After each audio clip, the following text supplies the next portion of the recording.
and welcome back to another Film Friday with your girl Chantal. So grab a snack and let's chat. So I went to the movies last week for the first time in a year to watch the infamous Wuthering Heights, starring Barbie and the giant being Jacob Elordi, and Barbie needs no explanation. Now, have I read the book? Oh no, but have I watched After? Oh yes, I based this movie on Wattpad slop, which to me is Wuthering Heights' love child and the only thing that Tessa and Hardin had in common. Hence why they were riddled in misunderstandings, because apparently that's what they built their love on, a distorted sixth sense of what love is. And so we find ourselves in the outskirts of a small town in England, and today is an auspicious day because it's hanging day. Now, before you get the wrong idea, let me just add a little tidbit. Because it is not just a person that is hanging, but so are the bystanders' clothing that is hanging as well. It's all just one big sick freak off that even children are present for. Somebody call 911. And it is in this setting that we are introduced to our main girlie, Catherine, or Kathy for short, as I will refer to her, and her frenemy Nellie, grinning ear to ear at the sight in front of them. It was at this point that I said to myself, oh gosh, Jacob Elordi is about to traumatize me again. I will never forgive him and his little friend for what they did in Saltburn. The trauma runs deep. And now every time I see this man on my screen, it's like, ugh, what are you gonna show me now? And it is on this very same day that the love match of the century is created. As Kathy's father, who is a drunk, gambling-obsessed abuser riddled with pathological altruism, takes in a new pet into the estates, Wuthering Heights. And just like any dog, it requires a name. And so Kathy cheerfully names him Heathcliff, after her dead brother. And thus their relationship of running off into the misty mountains, drenched in rain, and childlikely blossoms, and becomes the dynamic of their immensely codependent relationship. Now allow me to play devil's advocate for a hot minute, okay? Because I do believe, don't shoot me now, that this movie is about love. A love that starts off as one that is reminiscent of a pet and its owner, where true to the pet's loyal nature, it will do anything and everything to keep the owner near and happy, including and not limited to taking all the beatings and ridicule that was never even theirs to begin with. To summarize, somewhat of a classic anxious attachment style, where the love is mutual but the power imbalance is evident. Now, Heathcliff loves Kathy because she was the first person who ever truly cared about him. So much so that he would be beaten, ridiculed, and even killed for her. Now, Kathy, though she loves Heathcliff a lot, she loves money and status slightly a lot more than him. Now, what's the greatest love story without the elements of yearning and longing for that which you simply cannot have? And so as the cookie ever so crumbles, she ends up marrying the only redeemable character in this whole movie, Mr. Edgar Linton. All because Heathcliff does not know that the proper eavesdropping etiquette is to stay until they're about to open the door so that you can hear everything that is supposed to be heard. But what is a love story without misunderstandings? Am I right? Such stupid misunderstandings. So the man, in a fit of heartbreak, went running for the hills after he had eavesdropped and heard that Kathy said that it would degrade her to marry him, but ever so conveniently missed the part where she added, but I love him. I love him so much. Love may not be enough, but you know what is enough?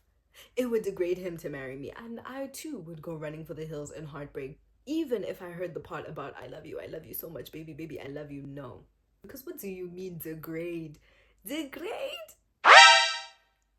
Love is not enough, but words are enough. And so he trots off the next morning with a broken heart and a newfound determination. His unannounced departure breaks Kathy's heart, but it is his return 5 years later which absolutely shatters her. Because by now she is settled down with the man of her societal dreams, showered in love and luxury. And he arrives, fresh-faced, new hair, a gold tooth, and a golden earring to match, and tops it off with the lust for a lover's longing revenge, stirring up feelings that have always been at the surface, just ready to burst. And burst they did, because it did not take them long to thrust themselves into a long-awaited affair. Honestly, to me, was a true depiction of an overflowing amount of lust and infatuation that was mistaken for love. It's about damn time y'all check yourselves before you wreck yourselves, okay? Y'all need to stop confusing lust and infatuation for love.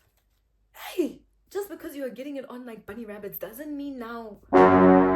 These people were having more in the sheets time than they were having more in the speech time. Get lust, get infatuation, love, because there's love in the room with us? I don't think so. And then here's the thing, right? Because in reality, Kathy never even saw a true long-lasting future with this man. Especially while she's doing all of this bunny rabbit behavior, she is pregnant with her hubby's baby. Something which she has been carefully keeping to herself since Heathcliff has been back, because she's been pregnant since then, since day dot. In fear that he wouldn't be pleased and he wouldn't be happy and it would cause him to push himself further and further away from him.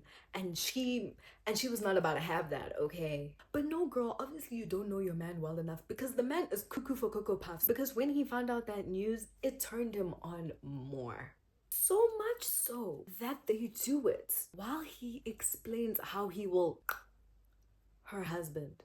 And like, it's okay, he'll look after the kid, like it's fine, like he doesn't mind. And she is having a time. She's like, yes. But it is this session which also ends up being the final nail in the coffin of their love affair. Because once Kathy has come down from the high of craziness and kinks, she decides to check her bases and really see if this man is being for real or for fake. It turns out that he was being for real. And I don't know what gave her the impression that he was being for fake. And that revelation somewhat strikes fear in her, which has him begging on his hands and knees for her to stay and not to leave him, but simply that is just too much for her. And it is at this point that I low-key agree with Heathcliff a little bit. Like, just a smidge, not for the murdering, because Edgar Linton is a good man, Savannah. But that Kathy breaks her own heart, which in turn breaks Heathcliff's. First with her marrying Edgar and blaming Heathcliff for that occurrence. And now she's doing it here again, where she is ending things with Heathcliff while proceeding to be immensely miserable. And she begins to deteriorate from the heartache of that decision, but seems to not really find fault in her actions until it's too late. Because truly and honestly, if you are really serious, all could have just ran away together. Especially also since the man is moneyed now, apparently. He's got it all, no? So I don't understand why they couldn't just have hopped on a horse and gotten away. Y'all make love too complicated, and that's why I'm single. And I know people in that time were running away like nobody's business and eloping as if marriage is not a contractual bond which costs more to get out of than it is to get into. And the answer is she just never truly saw a future with him. Like, she loved him, but there was limits to her love. For he is more myself than I am. For whatever our souls are made of, his and mine are the same. I love him. So much so that she would rather die than ever truly be with him. Oh, goodness. What an emotional roller coaster. But honestly, it was a good movie.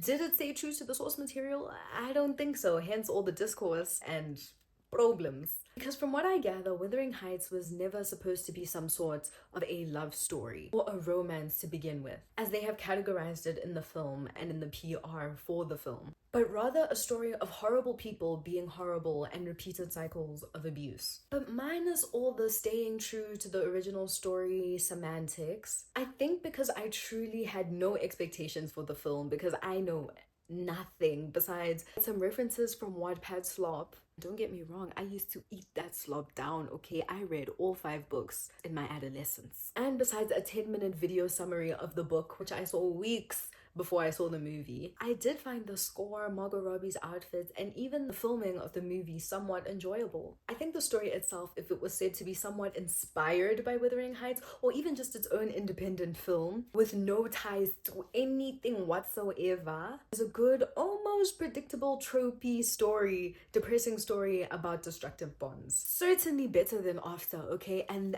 that was the comparison we were going off of. Also, the gloomy nature of the film low-key creeped me out after months of watching happy-go-lucky K-dramas.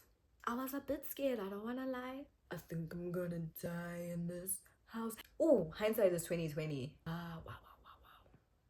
It's a shame that she died. Whatever this movie is packaged as, I don't want it. You guys can keep this love. But that is Emerald Fennell's 2026 Wuthering Heights. And so if you like this video, do drop a like on this video and share your thoughts and possibly subscribe. And so see you in the next one. Bye.